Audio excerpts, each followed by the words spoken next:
सुनानी हा जानू का दो देवे जैबू पेपर चल पहुँचा दी बैठ जाना है पर चल पहुँचा दी बैठ जाना है पर सुनानी हा जानू का दो देवे जैबू पेपर काहे हो हाँ सुनानी हा जानू का दो देवे जैबू पेपर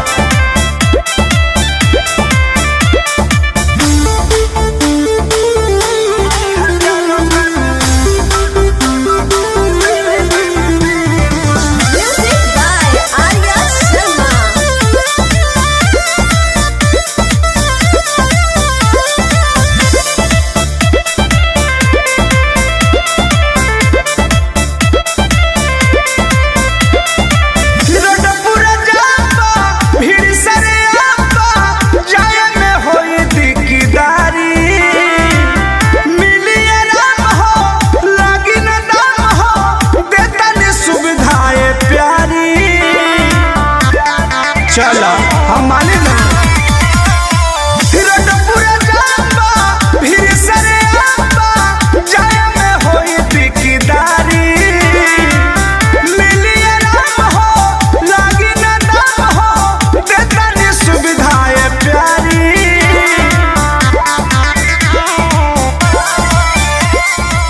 सामने बैठ के जलाई दी हवे सामने बैठ के जराई दी हवे पर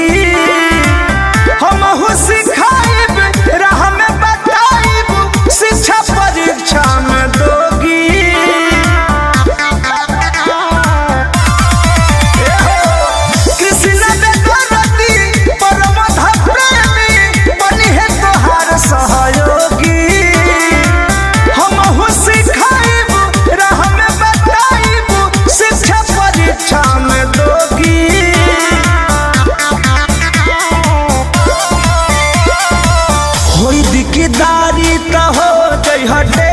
पर सुननी हा जानू का दो देवे जैबू पेपर